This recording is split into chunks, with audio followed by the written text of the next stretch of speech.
дуруди бепоён ба ҳар мухлиси футболи кишвар. Мо шунидем ки Ғайраталӣ Мираҳмадов, директори дастаи Равшан, пешниҳоди соҳибмулки дастаи Брок Бойз Дмитрий Егоровро барои баргузории як бозии тадоккуротӣ пазируфта аст.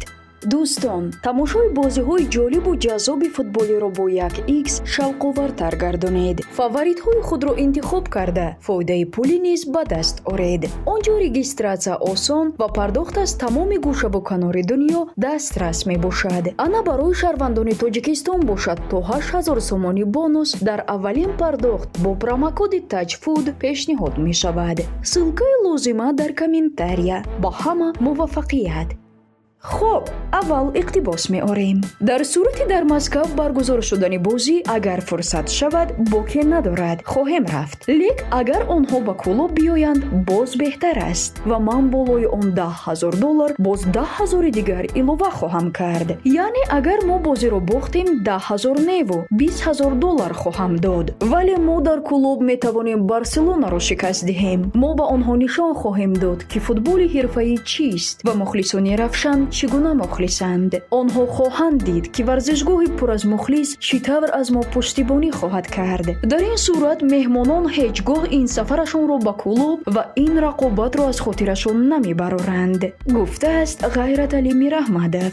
оҳо, аҷаб суханони ҷасурона. чӣ хуб мешуд агар мо ин бозиро зудтар бубинем, чун ҳарду даста рӯзҳои охир зиёд вирди забон меоянд ва боз хоҳем дид ки Алишер Раҳимов муқобили дастаи пешинааш чӣ натиҷае нишон медиҳад. магар ҷолиб нест? ин пешниҳод чунон менамояд ки брокҳо аз Алишер қасос гирифтан мехоҳанд. чунон садое мебарояд ки ҳоло бин аз куҷо ба куҷо рафтаӣ. хоб, боке нест. онҳо пешниҳод карданд, дастаи Равшан ҳам пазируфт. акнун танҳо интизори бозӣ мешавем. ҳоло бошад, биёед каме аз дастаҳо бигӯем.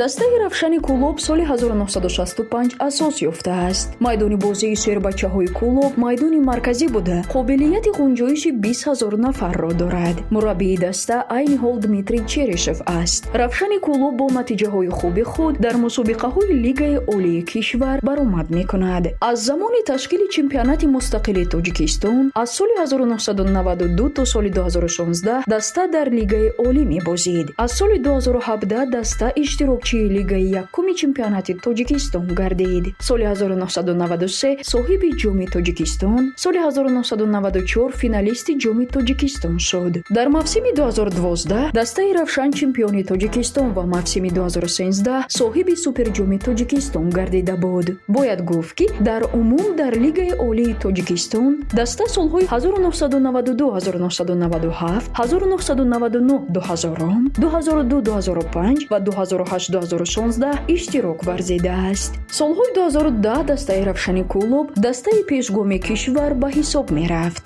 муттаҳидии ду мураббӣ Маъруф Рустамов ва Ғайрат Мираҳмадов ба даста дар чемпионати кишвар 2 ғалаба оварда, ҳамчунин соҳиби медали биринҷӣ гардонид.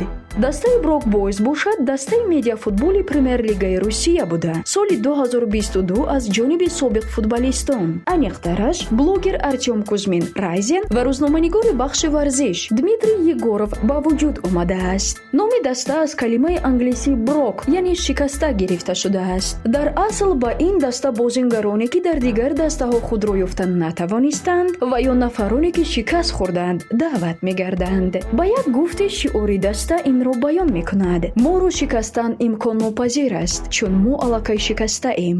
ин дастаи ҷавон тавонист дар муддати кӯтоҳ ба топ даста мубаддал гардад, гарчанде аз Амкал ва Two Drops ҳанӯз ақиб аст. брокҳо бо вобастагӣ аз васоити ахбори омма зиёд бурд мекунанд. бинед ки дар як сол даста тавонист 100,000 обуначиро ба худ ҷалб кунад. ин ҳама дастаро ба омма муаррифӣ намуда машҳур гардонидааст. албатта ки пешбурди профессионалии канал, форматҳои ҷолиби навори бозӣ ва ҳар як иштироки бозингарон дар барномаҳои иҷтимоӣ бедиққат намемонанд. ҳамин аст ки мо аз медиалигаи Премер-лигаи Русия брокҳоро бештар мешиносем ва пас аз пешниҳоди бозӣ бо Равшан ба якборагӣ илова менамоем ки дастаи равшани кулоб даъвати дастаи русияро дар моҳи март ба маблағи 1 миллион рубл қабул кард ва президенти дастаи брок бойз Дмитрий Егоров чанде пеш дастаи равшани кулобро ба чолиш кашид ва дар бораи интиқоли Алишер Раҳимов ба дастаи равшан шарҳ дод. роҳи ӯ метавонад ба ҳамин гуна дастаҳо ба монанди равшан, мунтахаби Тоҷикистон,